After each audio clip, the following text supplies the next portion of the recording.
শুনুন না দুধটা, হ্যাঁ ব্যাস এটাই বাকি ছিল। জানি তো দুধটাকে গ্যাসে বসিয়ে নিশ্চয়ই মোবাইলে কুটুর কুটুর করছিলে আর দুধটা পুরো উঠে পড়ে গেছে।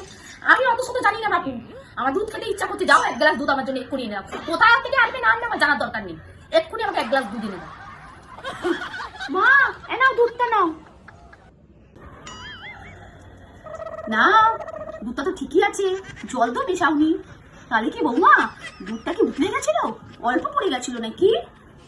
না না মা দুধ পড়েনি তো, কি হয়েছে বলুন তো, আমি দুধটা গরম করার জন্য যে ঢাকনাটা খুলেছি উপর থেকে টপ করে একটা টিকটিকি পড়ে গেছে। আপনি তো শুনলেনই না, বললেন দুধ খাবো দুধ খাবো, দুধ নিয়ে আসো যেখান থেকে পারো, ওর জন্য আমি ওই দুধটা গরম করে আপনাকে এনে দিচ্ছি। বৌমা তুমি শেষ পর্যন্ত আমাকে টিকটিকি দুধটা খাওয়ালে, এবার তোমার ফুল পাশে হয়ে যাবে।